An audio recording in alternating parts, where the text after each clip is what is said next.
Hello student, स्वागत है आपका कॉन्सेप्ट गुरुजी के यूट्यूब चैनल पर। मैं हूं राजकुमार। आज के इस क्लास में करेंगे साइंस का क्वेश्चन बैंक इंपोर्टेंट प्रश्न, जिनमें कि फिजिक्स केमिस्ट्री बायोलॉजी तीनों को देखेंगे। यकीन मानिए ये सब प्रश्न अगर आप करते हैं तो एग्जाम में प्रश्न आपका बाहर नहीं जाने वाला।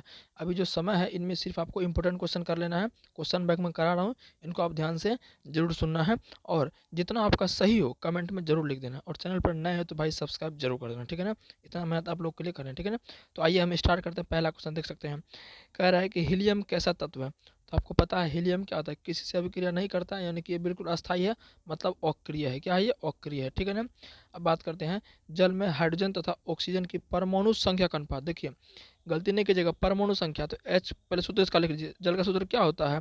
ये होता है H2O होता है। यहाँ पूछ क्या रहा है? परमाणु संख्या। तो H का 2 परमाणु है तो 2 और O का 1 परमाणु, तो क्या हो गया? 2:1 हो गया, ठीक है ना। चलिए नेक्स्ट क्वेश्चन है। नेक्स्ट क्वेश्चन आपका है आवर्त सारणी में कितने आवर्त हैं। देखिए आवर्त मतलब जो सोया हुआ है, आवर्त 7 को होता है, वर्ग क्या होता है? 18 होता है, ठीक है ना। आप कमेंट जरूर, और लाइक नहीं किया तब तक लाइक करिए। फिर क्वेश्चन है सिलिका एक प्रकार का क्या है। सिलिका एक प्रकार का क्या है? तो मैं बता देना चाहूँ मेरे प्यारे बच्चों, सिलिका क्या आपका एक उपधातु है। क्या है? उपधातु है, ठीक है ना। सिलिका हो गया, जर्मेनियम हो गया, बोरॉन हो गया, ये सब आपका क्या होता है? उपधातु होता है। फिर है OH का क्रियाशील मूलक क्या कहलाता है। तो OH मतलब हो गया एल्डिहाइड, सॉरी एल्कोहल। क्या हो गया? एल्कोहल हो गया। क्या हो गया? एल्कोहल हो गया, ठीक है ना। चलिए नेक्स्ट बातें करते हैं कि प्रकृति में ऑक्सीजन का संतुलन कैसे बना रहता है। तो ऑक्सीजन का संतुलन कैसे बना रहता है? प्रकाश संश्लेषण से। आपको पता है कि प्रकाश संश्लेषण जब होता है तो ऑक्सीजन गैस निकलता है, तो इससे ऑक्सीजन का क्या है? बैलेंस बना रहता है, क्योंकि ऑक्सीजन तो हम सांस में ले लेते हैं ना, तो खपत हो जाता है, तो बनना भी चाहिए ना। नहीं बनेगा तो सिर्फ खाते रहिएगा तो खत्म हो जाएगा। वो ना कहते हैं एक आज मान चलिए कमाए हैं तो आज खाएं, अगर कल के लिए बचा के नहीं रखें तो थोड़े इसको खा पाएंगे, ठीक है ना। तो वही बात है। नेक्स्ट क्वेश्चन देखते हैं, पौधों में श्वसन क्रिया के अंतर्गत एडीपी के टूटने से कितनी ऊर्जा मुक्त होती है। तो 30.5 kg प्रति मोल ऊर्जा मुक्त होती है, ठीक है ना। आइए नेक्स्ट सवाल है, मानव हृदय में कितने कोष्ठ होते हैं। कितने कोष्ठ, या चैम्बर बोल दीजिए या वेस्म बोल दीजिए, सब के बाद। तो 4 को होता है। चारों में से जो है आप चारों का नाम लिख के बताइए, तो ठीक है, चारों का नाम लिख के बताइए। मैं देखता हूँ कौन बताता है, ठीक है। मैं इसका इंतजार रहेगा, कौन कौन कमेंट करता है उसको मैं दिल भेजूंगा, ठीक है ना।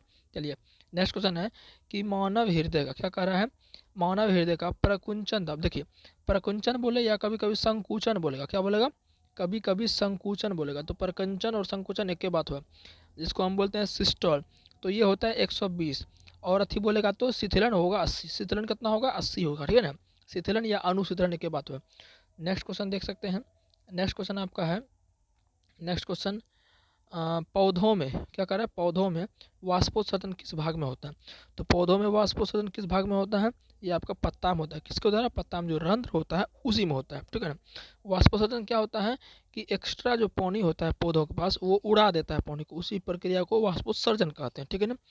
कृत्रिम वृक्क जिसको बोलते हैं डायलिसिस, किन अपशिष्ट उत्पादों को रुधिर से अपवहन द्वारा पृथक करता है। तो इनमें से सभी करता है, ठीक है ना। हाइड्रा में प्रजनन किस विधि से होता है। आपको पता है कि हाइड्रा में जो प्रजनन होता है ना वो अलैंगिक जनन द्वारा होता है। लेकिन अलैंगिक जनन का कौन सा प्रकार? तो ये होता है मुकुलन द्वारा। किसके द्वारा? मुकुलन द्वारा होता है, ठीक है ना। चलिए नेक्स्ट बातें कर लेते हैं। नेक्स्ट क्वेश्चन आपका है, किस माध्यम के अपवर्तनांक का मान क्या होता है, यानी अपवर्तनांक का सूत्र पूछ रहा है। तो अब सबको पता है क्या होता है, साइन आई बटे साइन आर होता है, ठीक है ना। ऐसे ही प्रश्न आपके एग्जाम में देखने को मिलेंगे। चलिए फटाफट रिवीजन आप कर लीजिए, ठीक है ना। चलिए नेक्स्ट क्वेश्चन है, दाढ़ी बनाने में कौन दर्पण नहीं होता है। तो इस सबको पता है कि अवतल होता है। देखिए ऐसा ऐसा प्रश्न प्रश्न का औकात है सबका। नेक्स्ट है कि स्पेक्ट्रम में किस रंग का किरण झुकाव अधिक है। तो कौन ज़्यादा झुकता है? आपको पता है कि ऐसे बनता है ना, ऐसे यहाँ पर आता है 7 रंग, 1 2 3 4 5 6 7।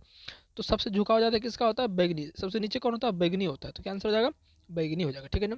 कम कौन झुकता है? लाल झुकता है। कम कौन झुकता है? लाल कम झुकता है, क्योंकि लाल का तरंग दैर्घ्य ज़्यादा होता है, समझ रहे ना। नेक्स्ट क्वेश्चन मेरे पैर से देखते हैं कि विद्युत फ्यूज विद्युत धारा के किस प्रभाव पर काम करता है। तो ये क्या उसमें प्रभाव है। विद्युत फ्यूज जब देखते हैं ज़्यादा करंट अचानक बढ़ जाता है तो फ्यूज क्या होता है? गल जाता है। गला का है, ज़्यादा हीट आ गया, करंट ज़्यादा आने से हीट हो जाता है, तो उसमें प्रभाव पर काम करता है। नेक्स्ट प्रश्न देख लेते हैं। नेक्स्ट है कि किस कुंडली का, मतलब किसी कुंडली का, तो ऐसे एक, हाँ देखते हैं, किसी कुंडली का प्रतिरोध ज्ञात करने के लिए सूत्र है।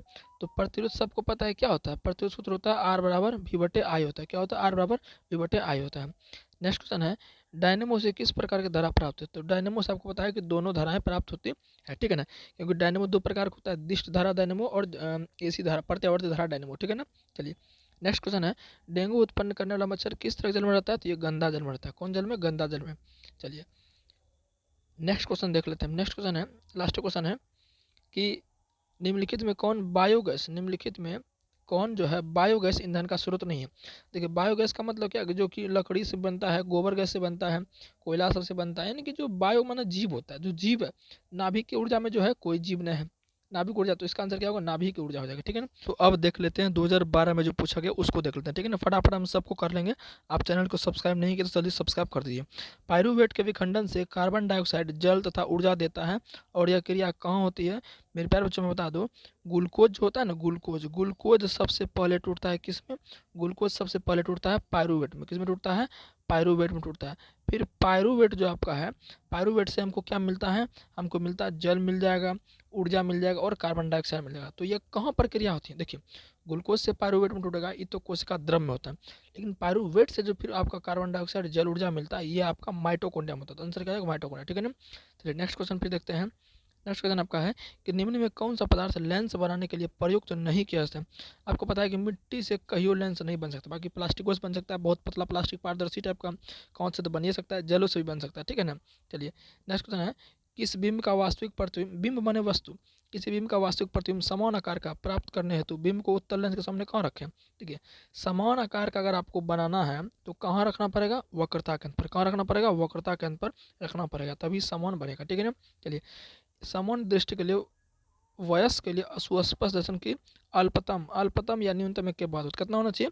25 सेंटीमीटर। कितना? 25 सेंटीमीटर। नेक्स्ट क्वेश्चन है कि लोहे की परमाणु संख्या सबको पता है कितना होता है? 26 होता है। क्या होता है? 26 होता है। कोई विलियन लाल लिटमस को नीला कर देता है, उसका पीएच कितना होगा? देखिए आप ट्रिक बताएं, हम क्या बताएं? ट्रिक अनिल बताएं, क्या बताएं? अनिल। ओ से अम्ल, नो से नीला, लो से लाल, यानी अम्ल नीले को लाल करेगा, लेकिन यहाँ क्या है? लाल को नीला। तो अम्ल जब नीले को लाल करेगा तो लाल को नीला कौन करेगा? क्षार करेगा। और आपको पता है कि क्षार का पीएच मान 7 से ज़्यादा होता है। तो 7 से ज़्यादा कौन है? कौन है 7 से ज़्यादा? देख लीजिए, कोई विलियन लाल लिटमस को नीला करता है, उसका पीएच होगा। देखिए इसमें ऑप्शन जो है, ऑप्शन बहुत सारा दिया है इसमें ना, तो ऑप्शन के अनुसार हम कौन सा लगा इसमें? 11 भी आंसर हो सकता है, 10 भी हो सकता है, 8 भी हो सकता है, ठीक है ना। तो आप इसमें जो है सबसे ज़्यादा लगा दीजिए, 11 लगा दीजिए। क्या लगा दीजिए? इसमें 11 लगा दीजिए, ठीक है ना। तो वैसे इसको ऐसा ऑप्शन नहीं देना चाहिए।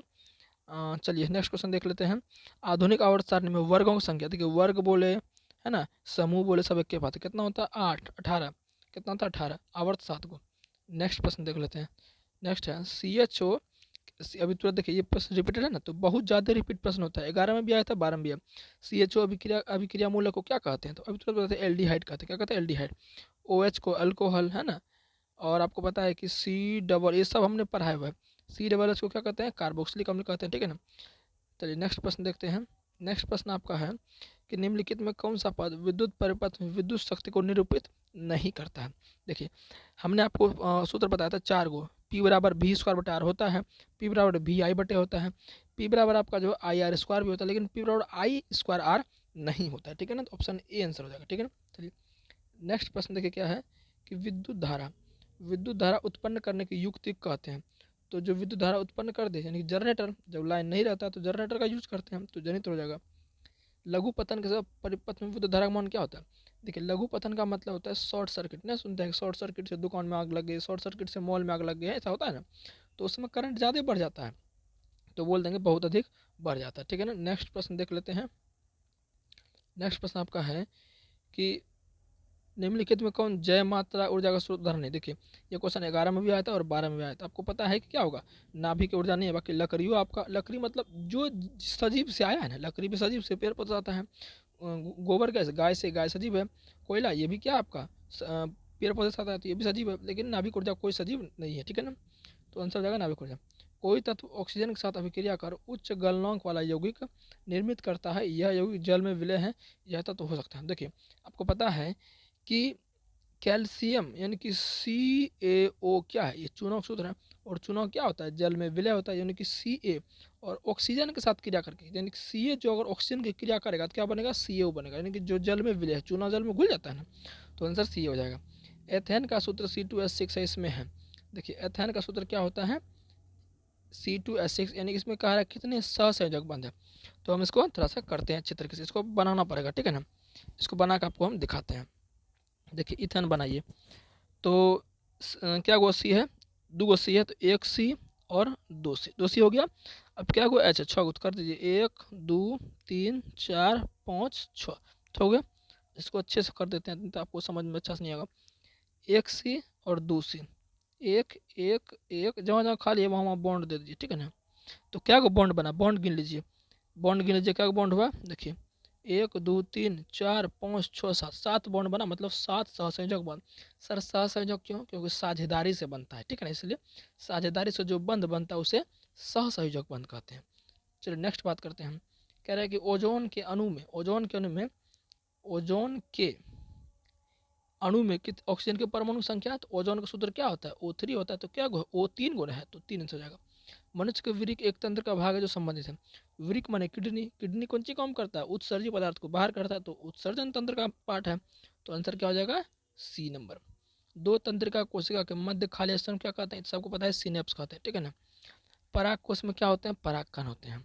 विकासित दृष्टिकोण से हमारे किस सबसे अधिक समानता है, चिंपैंजी से, किससे है, चिंपैंजी से, ठीक है ना। चलिए लास्ट क्वेश्चन है कि मुकुलन द्वारा जनन किस में होता है, मुकुलन द्वारा जनन किस में होता है, तो ये आपका किस में होता है, यीस्ट में होता है। किस में होता है, यीस्ट में होता है, ठीक है ना। आप हमें कमेंट कीजिए, आप हमें कमेंट कीजिए कि सर प्लाज्मोडियम में, प्लाज्मोडियम में जो होता है ना, कौन सा जनन होता है, कमेंट करके बताइएगा प्लाज्मोडियम में कौन सा जनन होता है। तो यहीं तक रखते हैं इसको ना, 2011-12 हमने कंप्लीट कर लिया। नेक्स्ट वीडियो हम करके दिखाएंगे आपको, ठीक है ना। चलिए मिलते हैं किसी नेक्स्ट वीडियो में, तब तक के लिए धन्यवाद।